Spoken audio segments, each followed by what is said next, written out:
Chapter 5, Relevance Issues. So in the previous chapters, I walked you through compliance, getting our ads back up, getting them to run, not getting flagged, which is just every day was like a nail biter, but it's been well over a year and things have been great. And so I walked you through compliance. And then in the last chapter, I walked you through the basic ad setup of what we do, the strategy, the checklist that I use. And now I want to talk to you about relevance issues. I'm gonna finish some of the setup stuff and do a demo, but it's related to relevance issues because of the strategy that I'm going to share that really made a huge difference for us. So let me show you what was happening. So again, going back to the results, we started running campaigns based upon everything I showed you. We got that webinar up. We started doing some different stuff, and then this is what happened. So first of all, our ad cost was out of target. So as good as that was, right? We had one campaign that was in, but as much as it was like, wow, $15, the goal of, sorry, $12 a lead, like, wow, we can hit that. Well, we weren't hitting that. And the relevance was just, was terrible. When I started to talk to, again, different folks that I know, Facebook reps that I've contacted through secondhand and all that other stuff, and they were just like, your relevance was horrible. And I had heard online, and this really scared me, that everybody said, hey, even when, if your relevance is too low, eventually your account's going to get shut. And I started like shaking because I was like, this is crazy. This is insane. We can have an issue again, even though it's compliant, if they think that our stuff isn't relevant, because people are just like, this isn't related to us, therefore it's spam, and Facebook's going to frown upon it. And so our relevance, if you look here, the average, 2 is sort of the mode. Our average is probably a closer to a 3 relevance. There's another campaign we ran. I stepped away from the webinar again. Remember, I was telling you that the gold nugget, stick with one campaign. I was like, well, let me try changing the campaign. So we changed the campaign something different, where we couldn't afford to spend $12 a lead because the campaign was just a free piece of content. But I just wanted to see, can I get leads? And we were getting leads at a lower cost, which was kind of interesting. But then still, boom, relevance was a massive issue. Again, and this wasn't the campaign we were even trying to scale, but I was just so desperate to figure something out that I changed gears a little bit, and to see, but relevance was just still showing up as well. This is not relevant. And so I knew this was an issue we had to address, right? To scale predictably, consistently, to build a foundation that would not be shaken, I had to figure this out. And so the relevance is low and the cost is high. Well, the first thing I tried to do, was to test new ad copy while keeping the audience constant and control. Again, because I started in the sweet spot, I knew that certain people that follow other educators that use certain pieces of software are absolutely our target audience. I limited that variable of, well, maybe it's the wrong audience, because I knew I was advertising to the right people, even focusing just on the US to start. Again, not that we don't have international clients. We do very well. We help a tremendous amount of entrepreneurs overseas in other countries. Some of our best stories come internationally. But in terms of minimizing variables, target audience, the audience I know that's proven in the US, and then I started testing different ad copy. And so this is really important. Huge gold nugget. It's just a principle. I remember when I first said this to Todd, he was like, you just said something really, really brilliant. And he was like, let me think about that. And it was like a moment of silence. It was so good. And he said, never test more than one variable at the same time or you'll burn money like crazy. And so when you test 2 variables, and I did this for a while, let me be clear, like I'm not saying I'm some genius that had it all figured out. I'm doing this and I'm recording this marketing log, or as I call it, marketing log and training, because I want to make sure that we don't make these mistakes again and that we learn faster and that we profit quicker. Is that, I would start saying, well, let me test multiple ads to multiple audiences. And that's just, those are kind of the 2 variables you're always going to play with, right? Because we're going to bring a proven funnel, a funnel that we know was built the right way. It has great numbers behind it. It's always ad and audience are going to be the 2 variables. And you could only iterate on one at a time or you'll burn money like crazy. And we have burned money like crazy. And we're not in the business of burning money like crazy. So we're not going to do that, okay? So we're always focused on just one at a time. And at this point, again, we want it, audience is the bigger driver. Keep the audience constant. Let's change the ad. Again, keeping relevance issues in mind.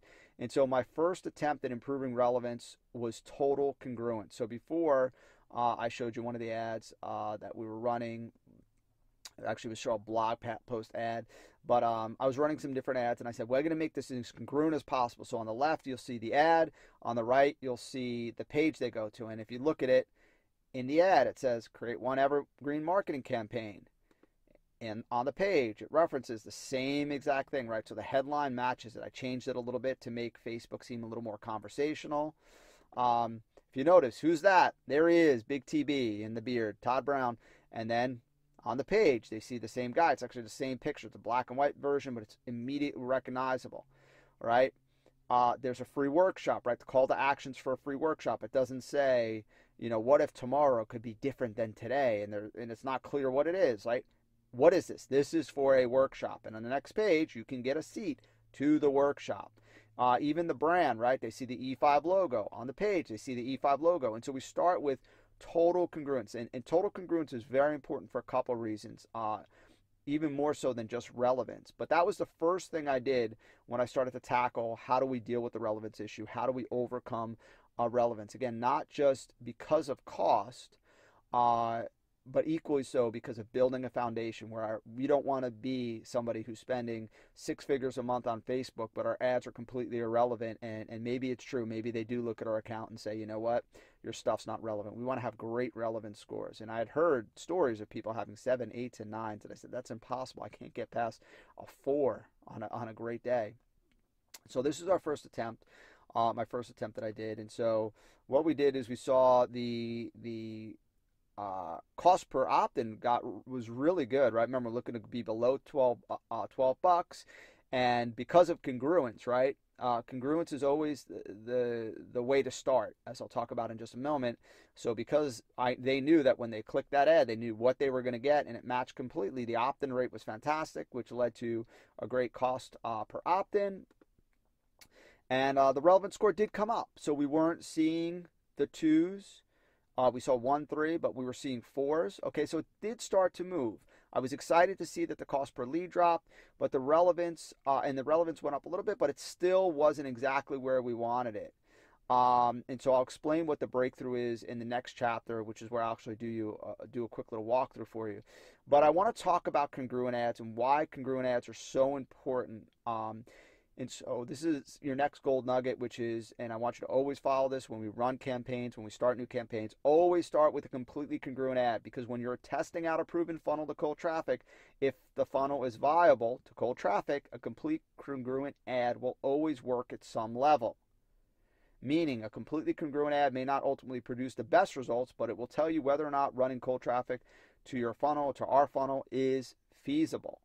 Okay? And so my point is this, right? If we have a funnel and we know this funnel works, or maybe it's completely new, we haven't even had a chance to test it to the house list. The point is, if I run a completely congruent ad to that funnel, right?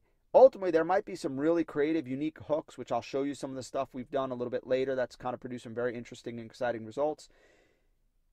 And they might produce better results. However, a congruent ad, at the very least, will show some level of success, enough to know whether or not our campaign's going to work with cold traffic. And so always start congruent. Again, I did not do this before. I used to start with all these, I'd launch a new campaign, I'd start with all these wacky creative things, and it was just, again, introducing too many variables, right? We want to minimize variables so that we don't burn money and that we get to the sweet spot and we could scale faster on a firm foundation. And so always start with the most congruent ad we can possibly create, okay? Very important principle. Make sure you follow it. And before I close out this chapter, in the next chapter, I'm going to talk about the breakthrough relevance that really has become one of our best practices and kind of secret sauces, is a final word about special ad techniques like Facebook Live, video ads, lead ads, chat, in case you're just wondering, like, hey, how come we're not talking about that stuff? That's all valuable stuff. There's a lot of great guys you can learn about in courses and things that we'll implement at different times. However, it's not the foundation, right? The difference between a campaign that's going to work and not work isn't a matter of like, well, we just need to do another Facebook Live. We need to put another video. Or maybe if we add a chat component to it where if they leave a comment, they get a chat back. Like those are all enhancements. That's how I really refer to it. They're enhancements, and they're enhancements that are incredibly valuable. But what I'm talking about and the whole point of this marketing log and this chronology that I'm laying out, this is the foundation, right? You can't build a foundation on an enhancement, right? You don't build a meal around the sauce, right? You got to have the meat on the plate, properly cooked, properly prepared, and then the sauce takes it up to a whole new level. And so, again, just to keep that in mind. So I don't want you to get allured by the shiny objects and say, well, if I just use this special new ad feature, everything will solve itself. No, you need to build a campaign right, both the marketing campaign and then ultimately the ad campaign as I'm showing you. And then those enhancements will multiply those results dramatically. However, we want to make sure we establish that foundation right, and that foundation comes from compliance, relevance, and starting with congruency. And so in the next chapter, I will walk you through the big breakthrough with relevance, and I'm also going to do an actual quick little demo for you.